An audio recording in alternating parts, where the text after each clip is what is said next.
쉽게 풀어보는 20대 총선 시간입니다. 서동철 기자 나와 있습니다. 안녕하십니까? 네, 안녕하세요. 네, 각 당의 경선 결과가 나오면서 이 총선 대진표가 완성돼가고 있죠. 네, 그렇습니다. 이 시간에 계속해서 이 총선 대진이 확정되는 곳에 판세 분석을 계속 해드리고 있는데요. 이번 시간에는 서대문 을 지역과 성북 갑 그리고 광진 을 지역을 한번 살펴볼까 합니다. 먼저 서대문 을입니다. 서대문 을은 새누리당에서는 일찌감치 이 지역에서만 내리 3선을 한 정두원 현 의원이 후보로 확정이 됐고요. 치열한 경선을 펼친 더민주당에선 결선 투표까지 가는 접전 끝에 김영호 당협위원장이 공천권을 손에 쥐었습니다. 이로써 리턴 매치가 치러지게 됐는데요. 지난 19대 총선에서 이 둘은 불과 625표 차로 당락이 갈렸는데요. 과연 이번 총선에서는 어떨까요? 두 번의 여론조사가 있었는데요. 먼저 지난 2월에 있었던 조선일보와 미디어 리서치가 공동으로 시행한 여론조사입니다. 정두원 후보가 40.4%의 지지율을 보였고 김영호 후보가 33.8%를 나타냈습니다.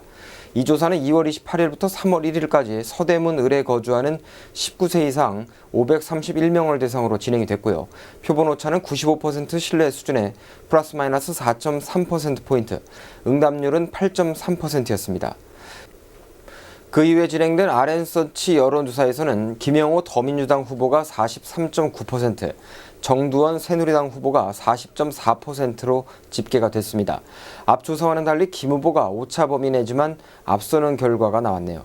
이 조사는 3월 6일과 7일 양일간 서대문 을 지역 19세 이상 거주자 613명을 대상으로 진행이 됐고요.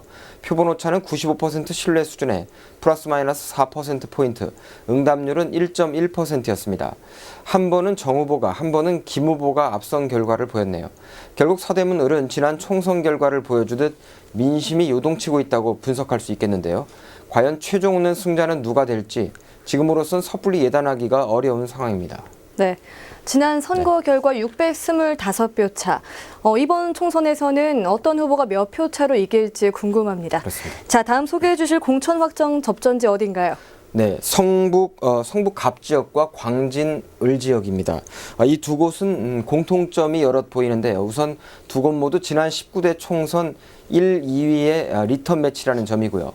또 하나는 지난 선거에서는 1등 후보가 2등 후보를 비교적 큰 표차로 꺾었다는 점입니다. 또 하나는 남녀 대결이라는 점이네요. 성북갑 광진을 판세 분석은 박선화 기자가 정리했습니다. 성북갑 지역도 4.13 총선에 나설 후보자들이 속속 결정되고 있습니다.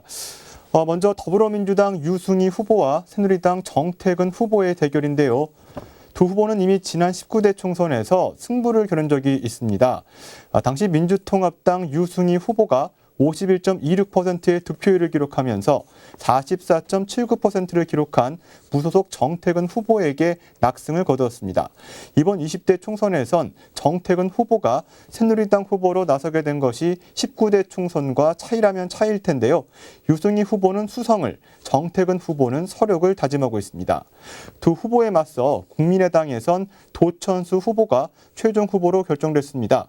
시민운동가 출신의 도 후보에게 성북구가 표심이 어느 정도 향할지에도 관심이 모아지고 있습니다. 광진구 을 선거구도 대진표가 윤곽을 드러내고 있습니다. 더불어민주당은 지난 16일 이 지역의 현 국회의원인 추미애 예비후보를 본선 후보자로 공천했습니다. 추 후보는 지난 15, 16, 18, 19대 4번의 총선에 승리를 거둔 이 지역 4선 의원이기도 한데요. 지난 19대 총선에선 민주통합당 후보로 출마해서 55.19%의 득표율을 기록했습니다. 당시 새누리당 정준길 후보는 38.95%의 득표율을 기록했는데요. 추미애 후보의 압승으로 끝난 19대 총선이었습니다. 4년이 지난 20대 총선에서도 두 후보의 재대결이 확정됐는데요. 추 후보는 낙승을 자신하고 있지만 정준길 후보 역시 4년간 절치부심, 이 지역에서 털을 닦은 만큼 조심스레 승리를 점치고 있습니다. 최대 변수는 제3당인 국민의당 소속 예비후보들인데요. 김태윤 예비후보, 황인철 예비후보 두 후보 가운데 경선 승자가 본선 진출을 앞두고 있습니다. 네, 알겠습니다. 잘 들었고요. 서동철 기자, 박선화 기자 수고했습니다.